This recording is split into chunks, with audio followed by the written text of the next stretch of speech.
Hello, j'espère que vous allez bien. Alors, comme prévu, aujourd'hui, je vous fais cette vidéo pour vous raconter, vous expliquer en détail concernant mon lancement dans l'entrepreneuriat et l'évolution par rapport à mon activité. Qu'est-ce qui s'est passé? Qu'est-ce que j'ai fait? Qu'est-ce que j'ai essayé? Qu'est-ce qui a fonctionné? Qu'est-ce qui n'a pas fonctionné? Bref, je vous raconte tout ça en détail. Avant d'aller plus loin, si ce n'est pas déjà fait, tu peux t'abonner sur ma chaîne, c'est gratuit, et aussi liker cette vidéo si elle te plaît. Donc là, je vais vous raconter tout. Alors, c'est clairement pas une success story hein, ou en mode ça y est, j'ai réussi. Non, pas du tout. Mais j'ai envie de vous, voilà, vous raconter de manière un petit peu détaillée sur la réalité en fait de quand on se lance dans l'entrepreneuriat, bah, c'est pas facile en fait. Donc en mars 2025, j'ai créé ma micro-entreprise et je me suis positionnée comme assistante logistique indépendante ou assistante logistique en freelance puisque je suis issu de ce domaine-là. J'ai fait mes études dans le transport et la logistique et j'ai toute une partie de mon expérience professionnelle dans ce domaine-là. En gros, je me suis lancé parce que premièrement, j'ai toujours voulu travailler à mon propre compte. Voilà, sur le long terme, je savais c'est ce que je voulais. Et je suis aussi arrivé à une période bah, où je suis devenue maman et je n'avais pas envie de retourner dans le salariat. Donc j'avais envie d'avoir cette, entre guillemets, liberté hein, de travailler à mon propre compte, de gérer mon temps, mon organisation et en même temps gérer ma vie de maman solo parce que je suis maman solo et je gère au quotidien seule une enfant en bas âge. Donc, mon objectif de départ avec cette activité-là était clair. Je me positionnais vraiment en tant qu'assistante logistique, euh, beaucoup plus sur la partie opérationnelle. Donc, ça va vraiment être le côté où là, oui, il y a les opérations, il y a le terrain, il y a les échanges entre les différentes parties par rapport au secteur, etc.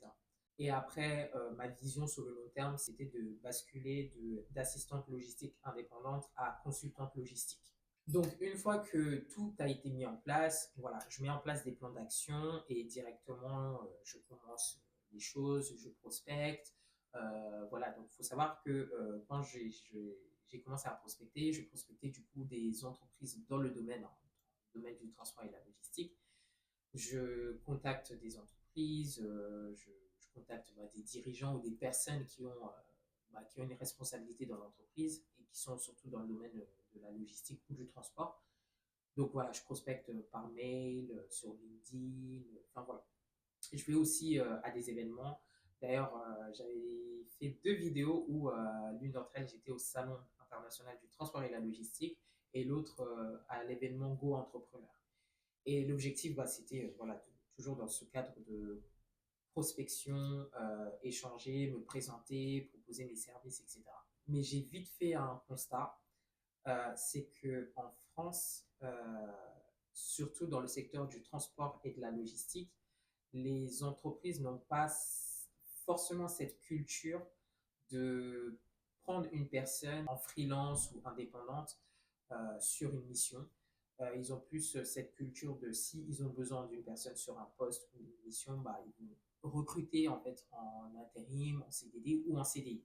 Et surtout la culture du freelance opérationnel, surtout dans le domaine de la logistique, c'est pas très répandu, comme je vous ai dit. Alors, il y a des entreprises qui embauchent, mais c'est très rare. En fait, la culture n'est pas encore là. Et pourtant, je voyais que c'était un modèle qui existait beaucoup en fait dans les pays anglophones, euh, où là-bas c'est naturel et c'est beaucoup plus ancré là-bas qu'en France. Et donc, quand il y a ça, plus je me rendais vite compte aussi par rapport à mes propres contraintes, notamment bah, parce que je suis maman solo, la gestion, bah, quand on est maman solo, on gère seul en fait un enfant ou des enfants. Donc ça déjà c'est une certaine contrainte quand on a un certain type d'activité. S'ajoute à ça aussi les contraintes horaires et aussi bah, les contraintes géographiques. Et donc moi, l'idéal, ce qui était idéal pour moi, c'était bah, de trouver en fait une mission à distance en grande majorité, mais c'était très rare. Par rapport à mon positionnement, c'était très rare. ou soit c'était des missions sur, on va dire, plutôt, enfin, tout par rapport au domaine de la logistique, etc., mais beaucoup plus sur tout ce qui va être informatique, digitalisation, automatisation, etc. Et moi, du coup, voilà, moi, j'avais pas ces compétences-là. Au fur et à mesure, je me rendais compte que bah, ce modèle-là n'était pas totalement adapté à ma situation, clairement. Mais je me décourage pas, je continue de pousser mes recherches et malgré tout ça, bah, il y a quand même eu des opportunités qui se sont présentées. J'avais échangé du coup avec un dirigeant d'une société de transport qui lui cherchait en fait un commercial transport en freelance. On avait beaucoup échangé, mais voilà, ça n'a pas abouti sur quelque chose, mais il y a quand même eu des échanges. Donc pour moi, je me disais, voilà, c'était quand même une certaine étape, mais on lâche rien, on continue. Et donc, dans ça, j'ai eu ma toute première mission cette fois-ci, une mission qui m'a arrangé énormément. Là, en gros, c'était une cliente qui est basée en Afrique, une cliente donc, qui fait du e-commerce, voilà, avec enfin, elle a une jeune marque qui était en pleine croissance. Et en gros, elle cherchait une personne qui était en mesure bah, de réceptionner ses produits, de gérer le stockage, la préparation et les expéditions des commandes. Et elle avait aussi un besoin pour structurer sa logistique, enfin optimiser sa logistique entre euh, l'Afrique et la France. Donc moi, quand je tombe sur cette mission-là, je me dis que je ne propose pas la partie stockage, préparation, expédition, mais je lui propose de me positionner comme consultante logistique et je lui trouve des solutions adaptées et aussi l'aider à travailler sur toute la partie organisation, process, optimisation logistique, parce que là, pour le coup, ça, c'est des choses que je maîtrise. Et donc, retenez bien tout ça parce que c'est important pour la suite. Donc, la mission commence, ça se passe bien, mais entre-temps, on met une pause sur la mission. En gros, la cliente, entre-temps, voilà, elle avait d'autres priorités, d'autres objectifs par rapport à son activité. Enfin, elle a plusieurs activités, donc elle avait d'autres objectifs, etc. Et donc, on a mis la mission en stand-by. Et du coup, bah, après ça, bah, je me suis retrouvé sans mission. Voilà, ça a été un coup dur pour moi parce que bah, la mission, elle n'a pas été totalement aboutie. Probablement la mission, enfin, à l'heure où je suis en train de vous faire cette vidéo-là, on n'a toujours pas repris la mission, mais bon, quand elle sera prête, elle me reviendra. Mais voilà, sur le coup, à ce moment-là, bah, ça a été un coup dur au moral parce que la réalité du freelancing, c'est ça aussi, c'est que bah, on a une mission sur une période et quand c'est terminé, bah, il faut trouver autre chose. Et moi, je savais que ça n'allait pas être facile de trouver ce type de mission-là. Je continue quand même à faire mes recherches, etc. Et même entre-temps, il y a une personne, enfin une marque, la dirigeante d'une marque qui me contacte sur un site de freelance, ça s'appelle Malte. Elle me contacte parce que elle a besoin enfin voilà, elle a besoin d'optimiser ses coûts d'importation. Et du coup, moi, pour moi, c'était ultra intéressant parce que là, vraiment, on est sur une partie consulting, mais en même temps sur la partie import-export. Et moi, ce sont des choses qui m'intéressent énormément. Donc voilà, du coup, ultra contente, j'échange en échange, enfin plutôt en échange, moi, je lui fais un retour. Mais voilà, pas de signe, ça ne donne rien du tout. Et franchement, j'étais dégoûté. Voilà, je vous dis, j'étais dégoûté parce que cette mission-là, euh, pour le coup, bah, je voulais vraiment cette mission-là, mais bon, voilà, ça n'a abouti à rien. Et je vous dis même pas, le moral, là, à ce moment-là, il était au plus bas.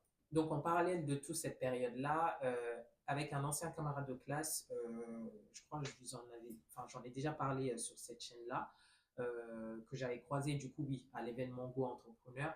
On a tenté une collaboration parce que lui, il a une société de transport voilà, qu'il avait créée pas très longtemps avant que moi je me lance. Et on essaie de mettre en place une collaboration où moi je me positionne comme apporteuse d'affaires, où l'objectif bah, c'est de lui trouver bah, euh, des clients et à chaque fois bah, je prends une commission sur chaque transport réalisé. Mais la réalité commerciale le timing, ma situation personnelle, bref, le tout réuni bah, faisait que clairement les choses n'étaient pas très alignées pour moi. Et à ce moment-là, on était au mois de juin. Donc, arrivé à fin juin, je décide en fait de m'accorder en fait une pause d'arrêter, me donner tout le mois de juillet et août pour me recentrer sur moi.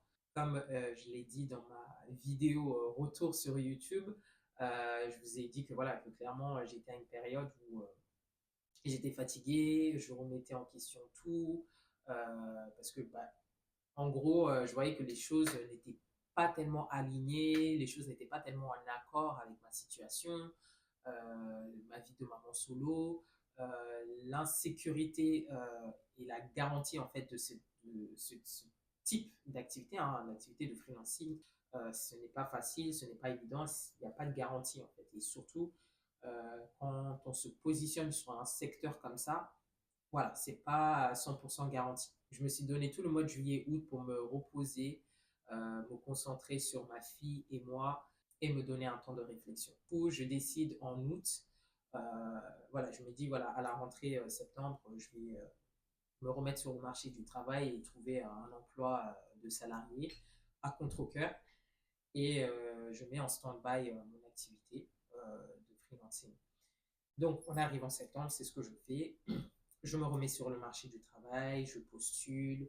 Voilà, principalement, enfin, plutôt, je cherchais du CDD ou de l'intérim, enfin, un emploi temporaire pour voilà, me dire que voilà, j'ai un emploi temporairement et comme ça, ça me permet de me sécuriser et en même temps bah, de réfléchir un petit peu petit à petit par rapport à mon activité. Mais là encore, une autre réalité me rattrape, c'est que bah, je postule, mais ça ne donne rien. Ça ne donne rien. Forcément, bah, parce que enfin, j'ai une contrainte, encore une fois, sur le fait que bah, je suis maman solo. Donc, qui dit maman solo dit une organisation, euh, une organisation carrée sur les horaires, euh, sur la zone géographique. Enfin, voilà. Donc, j'étais vraiment limité dans mes recherches et même quand je postulais, bah, ça ne donnait rien. Soit j'avais des refus, soit pas de retour. Voilà. Et pour vous dire, à un moment, tellement que je ne trouvais rien, que je postulais même à des postes en CDI, alors que de base, moi, je ne voulais pas de CDI. J'ai jamais voulu de CDI. Moi, je me disais, si je travaille, c'est que en CDD ou en intérim. Donc, pendant cette période de doute, bah, il va se passer quelque chose, hein, une chose qui va changer la donne. Il y a une personne qui va me contacter du coup sur ce fameux site de freelance. Euh, et cette personne, en fait, c'est une artisane, enfin, créatrice, etc., qui va me demander si je suis en mesure de gérer le stockage, la préparation et les expéditions de commandes. Et à ce moment-là, je me dis non, Fanta, là, c'est pas une coïncidence. Là, c'est pas un hasard. Là, c'est un signe. Tu as prié. Là, c'est un signe. Et surtout, si vous avez suivi jusque-là, ma toute première mission avec cette cliente basée en Afrique, bah, c'était la même chose qu'elle demandait. Sauf que moi, je ne propose pas ce type de service et moi, je me place comme consultante logistique avec elle. Et là, il y a une deuxième personne qui vient m'écrire directement pour me demander si je peux gérer ça pour elle. On est là à deux situations différentes, deux personnes différentes, mais le même besoin. Je me dis, Fanta, écoute, là, cherche pas, vas-y. Je mène quand même des petites recherches vite fait. Je vois que c'est faisable et donc du coup je me positionne et je lui dis oui, je suis en mesure de gérer ça. Du coup on a échangé pendant plusieurs semaines et on aboutit pour faire un test. Du coup on fait le test mais finalement voilà, on décide de ne pas poursuivre sur une collaboration par faute de cadre et surtout il n'y avait pas d'alignement. Voilà. Il y avait des choses qui n'étaient pas très claires et très cadrées pour moi. Voilà, moi je cherchais plutôt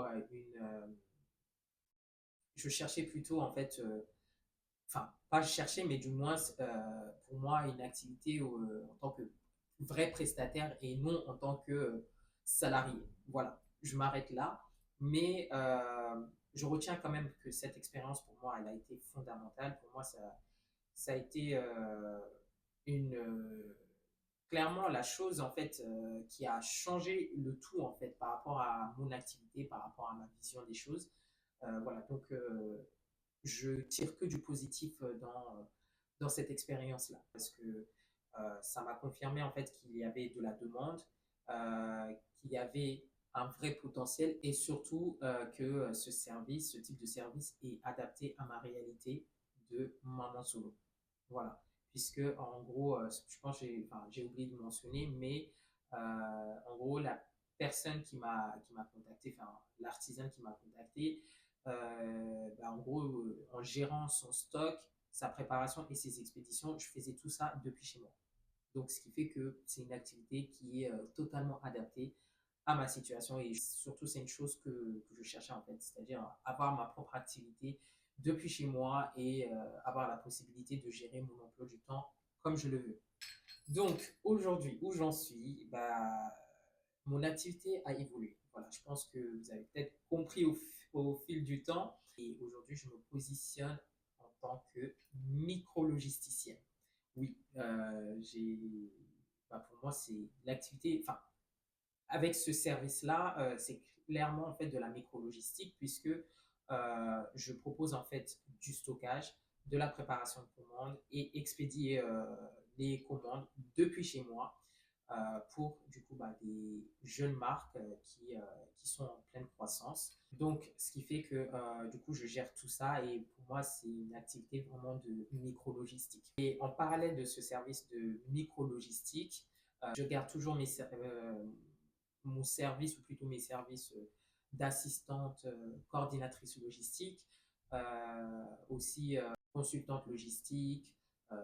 Voilà, j'ai vraiment un accompagnement large, vraiment dédié du coup pour des jeunes marques qui sont en pleine croissance. Et pour moi, c'est une évolution logique.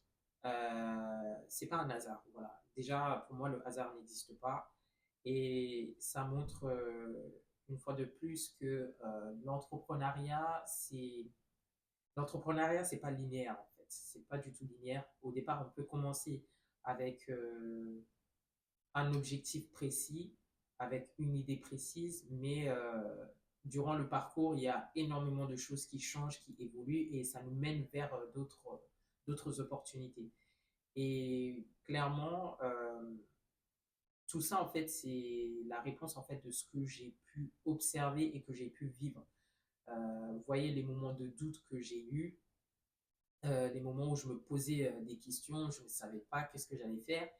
Et une première fois, ça m'a mené sur ce service-là, mais je ne m'étais pas encore rendu compte du potentiel qu'il y avait avec ce service-là. Et il a fallu une deuxième opportunité pour que je réalise que bah, ce service-là, en fait, il y a du potentiel et il y a un vrai besoin. Donc, pour vous dire qu'en fait, le hasard, clairement, ça n'existe pas. Et ça montre une fois de plus que voilà, parfois dans la vie, il ne faut pas lâcher, il ne faut pas lâcher du tout. Aujourd'hui, je suis clairement en phase de construction, en phase de développement. L'objectif, c'est de rendre mon activité visible parce qu'il y a énormément de marques ou énormément de personnes qui ne se rendent pas compte qu'ils ont besoin en fait de ce genre de service-là. Donc l'objectif, c'est vraiment de rendre l'activité visible, ce type de service-là. J'apprends aussi à expliquer déjà la logistique de manière globale parce que c'est un sujet que je trouve euh, qui est sous-coté, je dirais comme ça, qui est sous-coté et qui mérite d'avoir de la lumière parce que c'est le cœur d'une activité. Ça fait même partie du quotidien euh, dans la vie de tout le monde. Donc l'objectif, c'est de visibiliser en fait la logistique, d'expliquer ce que je fais et ça me fait vraiment sortir de ma zone de confort une fois de plus. Alors, sur cette chaîne-là, j'ai beaucoup parlé du fait que je suis sorti de ma zone de confort. Et franchement, je pense que l'année 2025, je pense que je suis jamais autant sorti de ma zone de confort que l'année 2025. Là, clairement, euh, si je dois résumer mon année 2025 en un mot, enfin en un mot, bon, plusieurs mots, mais vous aurez compris, C'est sortir de ma zone de confort, sortir de sa zone de confort. Clairement, pour moi, ça a été ça. Parce que là, avec cette activité, je dois me rendre visible parce que je n'ai pas le choix par rapport à ce type de service-là. Et c'est une chose que je suis en train de faire actuellement euh, sur les différents réseaux Instagram, TikTok, alors que voilà, TikTok, il y a quelques temps, on m'aurait dit que je vais essayer de me rendre visible sur ce réseau-là, bah, j'aurais dit non. Mais voilà, quand on a une idée, un business en tête euh, et qu'on doit passer une étape supérieure, bah, on n'a pas le choix, on le fait.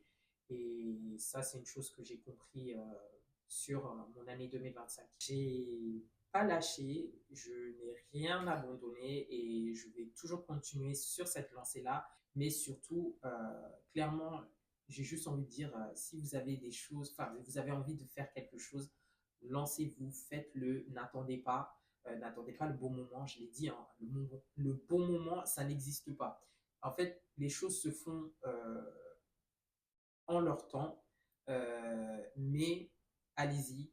Et clairement, j'ai encore pris plus conscience que le hasard n'existe pas, clairement, et que dans cette vie-là, il faut foncer. De toute façon, je pense que je ferai une vidéo parce qu'il y a énormément de choses que j'ai appris personnellement qui m'aident, on va dire, à développer mon état d'esprit, me développer moi personnellement, mais surtout en tant que femme aussi.